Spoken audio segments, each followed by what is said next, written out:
A graça e a paz sejam convosco, irmãos. A nossa devocional de hoje se encontra no livro dos Salmos, o Salmo 19, dos versos de 1 a 6. Está escrito: Os céus proclamam a glória de Deus e o firmamento anuncia as obras das suas mãos. Um dia discursa a outro dia, e uma noite revela conhecimento a outra noite.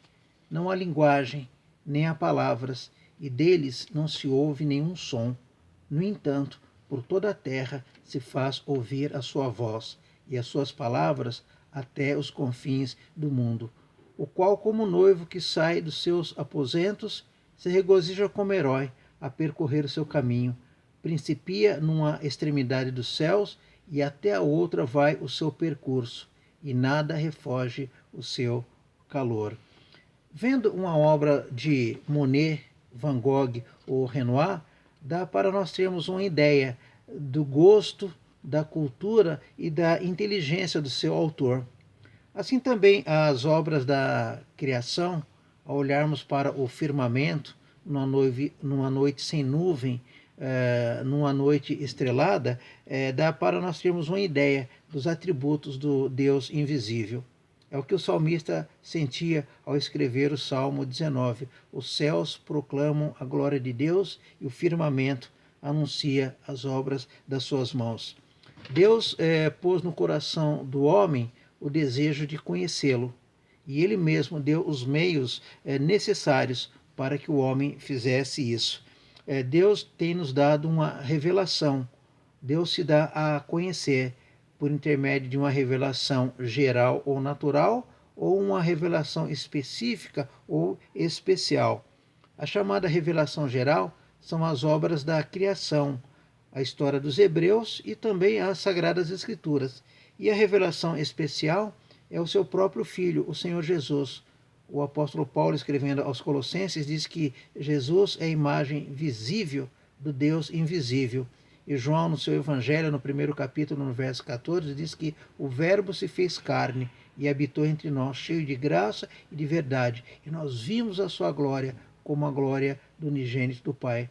Nas cartas joaninas, ele diz que aquele a quem os nossos olhos viram e as nossas mãos apalparam, este é a imagem visível do Deus invisível. Então, através desses meios da chamada revelação geral especial, Deus se dá a conhecer. E nesse conhecimento é tudo que nós necessitamos para o nosso bem-estar, tanto nesta vida como na eternidade. Por isso, no entender do apóstolo Paulo, os homens eles não têm desculpas. Na primeira carta aos Romanos, no capítulo 20, o apóstolo Paulo escreve: Porque os atributos invisíveis de Deus, assim como o seu eterno poder, como também a sua própria divindade, claramente se reconhecem desde o princípio do mundo, sendo percebido por meio das coisas que foram criadas. Tais homens são, por isso, indesculpáveis. Então, os homens não têm desculpas para dizer que não tiveram possibilidade de um dia ter o conhecimento de Deus. Para todo efeito, é necessário uma causa correspondente e adequada. Assim, a grandeza do universo e a variedade quase infinita da criação, desde um átomo até os grandes corpos astronômicos, eles revelam poder e inteligência do seu autor, o próprio Deus.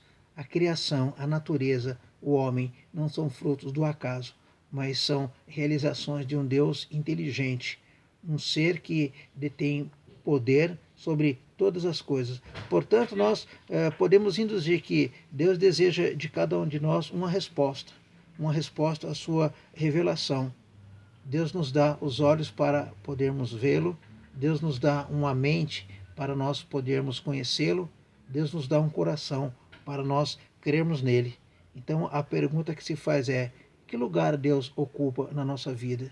Deus tem sido primazia ou Deus tem sido segundo plano na nossa vida? Há aqueles que invocam a Deus todo dia, mas existem aqueles que invocam Deus só quando a corda aperta ao pescoço.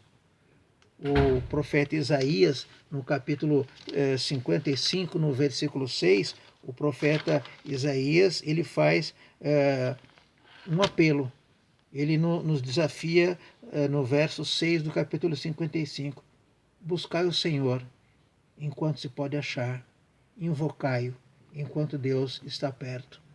Assim é extremamente necessário que nós busquemos conhecer a Deus, busquemos andar na presença de Deus, para quando partirmos desta vida, estarmos para sempre com Ele.